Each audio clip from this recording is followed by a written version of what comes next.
আসসালামু আলাইকুম। আজকে আমি কলমি শাকের পাতা দিয়ে টাকি মাছ রান্না করব।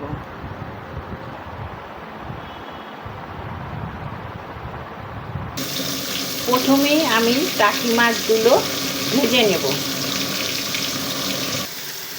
মাছ ভাজা হয়ে গেছে। এখন আমি গরম তেলের উপর পেঁয়াজ বাটা, রসুন বাটা, হলুদ, লবণ দিয়ে দিলাম। মশলা কষানি হওয়ার পরে আমি কলমি শাকগুলো দিয়ে দিলাম। এবার শাকের মধ্যে কাঁচা ঝাল দিয়ে দিলাম। শাকের ভিতরে কাঁচা ঝাল একটু বেশি দিলে খেতে বেশি ভালো লাগে।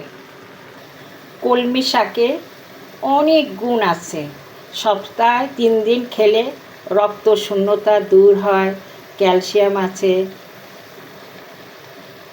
এবার শাকের ভিতর মাছগুলো দিয়ে দিলাম। তরকারি নামানোর আগে একটু জিরে বাটা দিয়ে দিলাম।